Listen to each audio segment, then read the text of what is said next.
ஜீவவசனம் கூறுவோம், சகோதரரே சேர்ந்தே எக்காலம் ஊதுவோம். கர்த்தருடைய நாமம் உயர்த்தப்படுவதாக. கிறிஸ்துவுக்குள் அன்பானவர்களே, இந்த நாளிலும் ஜீவ வார்த்தை ஒன்றை கேட்போம்.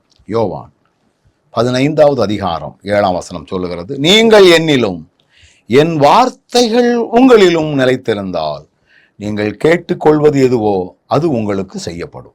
இந்த வசனத்துல நம்முடைய ஜெபங்களை ஆண்டவர் கேட்கணும் அப்படின்னா, அல்லது நம்முடைய ஜெபத்துல நம்ம என்ன கேட்குறோமோ அதை பெற்றுக்கொள்வோம் அப்படிங்கிற ஒரு நிச்சயம் நமக்குள்ள வரணும் அப்படின்னா, வசனம் சொல்லுது, நீங்கள் என்னிலும் என் வார்த்தைகள் உங்களிலும் நிலைத்திருந்தால். அதான் முக்கியம்.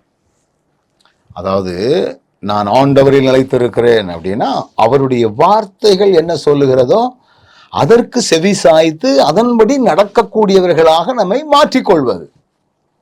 இந்த அனுபவம் நமக்குள்ள வந்துச்சுன்னா நம்ம ஜெபத்துல எதை கேட்டாலும் அவருடைய விருப்பம் என்னவோ, அவருடைய சித்தம் என்னவோ, அவருடைய ஏக்கம் என்னவோ, அவருடைய பாரம் என்னவோ அதை அறிந்துதான் நம்ம கேட்கக்கூடியவர்களாய், நம்முடைய சுயநலமான காரியங்கள் எதையுமே கேட்பதற்கு நம்முடைய மனம் நமக்குள்ள வராது.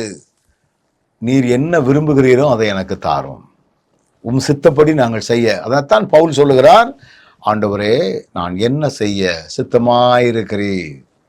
ஆண்டவர் அது ஸ்டெப் பை ஸ்டெப்பாக ஆண்டவர் அவரை வழிநடத்தி கொண்டு செல்லுகிறார். அப்போ அவரை வழிநடத்தி கொண்டு போகும் பொழுதுதான் சில இடத்துல இடர்பாடுகள், சில இடத்துல சவுக்கடிகள், சில இடத்துல மோசமான பழி சொற்கள், சில இடத்துல சிறைச்சேதம் எல்லாம் வந்துச்சுது.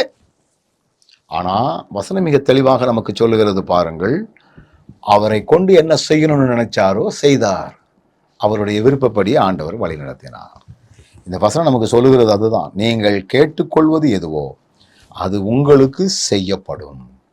எவ்வளவு ஒரு அருமையான ஒரு வார்த்தை. ஆண்டவரே, நாங்கள் உம்மில் நிலைத்திருப்பதற்கு தேவையான பலனையும் கிருபைகளையும் தந்து நீர் வழி நடத்தும். கண்களை மூடுவோமா?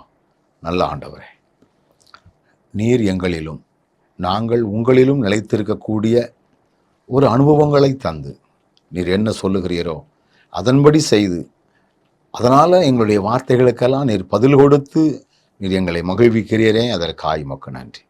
வார்த்தைகளை கேட்ட பிள்ளைகள் ஒவ்வொருவரும் உம்மில் நிலைத்திருப்பதற்கு தேவையான பலன் கொடுத்து வழி நடத்தும்.